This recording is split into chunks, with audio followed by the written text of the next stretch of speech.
Етика. Филозофска дисциплина која се занимава со проучување на моралот. Старогрчкиот филозоф Аристотел во своето дело Никомахова етика прв укажува на потребата на засебен филозофски ангажман врз моралот. Зборот етика Аристотел го изведува од старогрчкиот збор етос, со значење обичај или навика. Латинскиот еквивалент морес е пак корен на зборот морал, како и повеќето поими во филозофијата, така и моралот е предмет на најразлични дефинирања. Но земајќи го предвид местото на етиката во еден филозофски систем, човечкото однесување е веројатно нејзиниот соодветен предмет на проучување.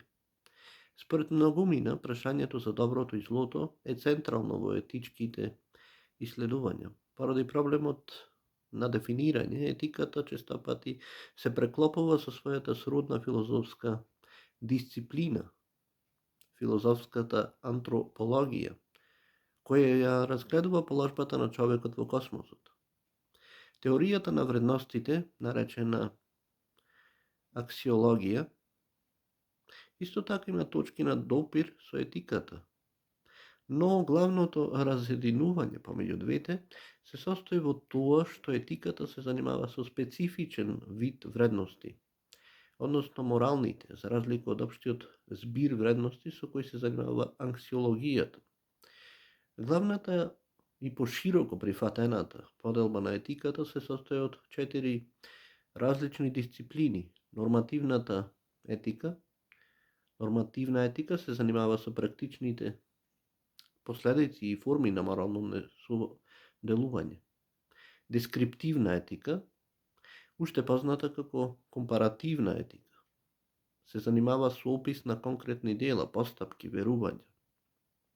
Применета етика, градењето на соодветни системи на морално однесување во рамките на одредена дисциплина е нејзин главен интерес. Метаетика.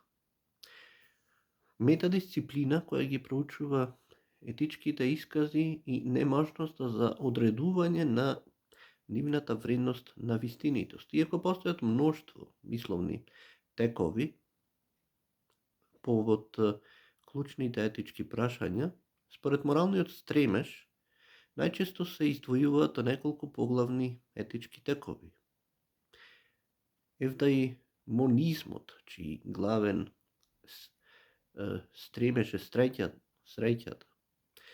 Хедонизмот, кај кој задоволството е краен плод на моралното делување, користа со ветствува со утилитаризмот и конечно прагматизмот, каде изнаоѓањето средства и начини за постигнување на делото е крајниот стремеж. Според изворот на моралот, а и притоа од двете главни сваќања на моралот, произлегуваат хетерономната и автономната етика.